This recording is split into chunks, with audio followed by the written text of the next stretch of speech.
Ryley. In parentheses, I've written the full name Ryley Hawk dash Fyrune Apollo C.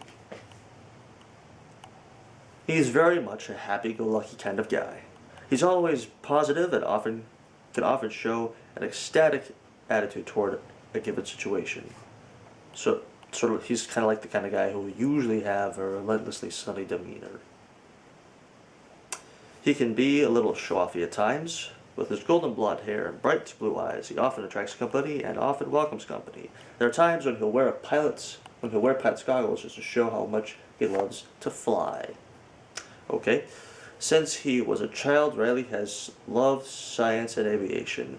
One would often see him with his toy plane, spaceships, and Fyrunes, or with a chemistry/physics set.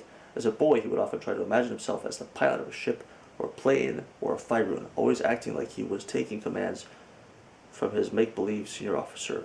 "Yes, Captain," I've written quote-unquote, you would hear him say, or "Yes, sir," quote-unquote, or "Roger, sir." Then he would make sound effects, pretending he was about to take off either into the sky or into space. When left alone, you seldom saw him when he wasn't doing this, and if it wasn't to pretend he would be playing with his toys or reading about science, space, and aviation.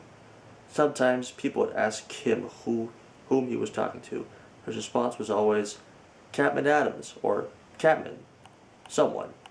Sometimes he'd respond with, "Amaro Girao." As he got older, the speech impediments became less, as is usually the case.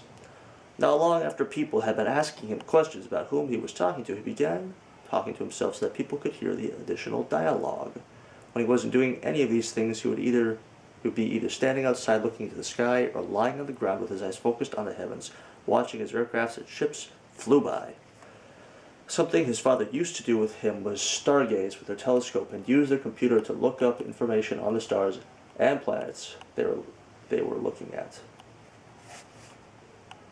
They also stared at the colonies that people lived on in space and on a few planets. He often wished he could go to them. One of his favorite places to be was in his room at night because the wall that faced the sky was made of tall glass windows, two of which were double doors that swung out onto a deck. Whenever he had friends, Drake and Lance, over at night, you'd sometimes see them on the deck, just around the corner from his deck, was the deck that he and his father stood on to stargaze. As soon as he heard of Fyrune School, he wanted to attend immediately. At age 8, he was the youngest student there and proved to be one of the most ambitious. At age 10, he was one of the smartest.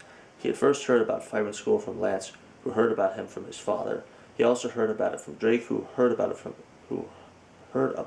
his mother and his uncle Ixion. Once his dad got wind of it, the two of them dug into what it was and how to get there. At age 15, he was given a pair of pilot's goggles with gold-plated lenses as a reward for his interest in piloting and Fyrunes, and as a gift. Eager to pursue his education in Fyrune School, he graduated and went on to the Fyrune Academy, where he learned how to pilot one. He didn't stay there very long. After a year and a half, he was eager to venture into space and so prepared his departure from Earth. He did not join the co-op, though. At first, he was an astronaut, venturing out to the moon and from there to Mars. Once he had enough experience as a Fyrune pilot and as an astronaut, his ticket to the co-op was not far away. With his wealth of knowledge, his enthusiastic personality, his nerdy attributes, and his good looks, at age 23, Ryley has made it into space as a member of the co-op. Well, good for him. Jesus.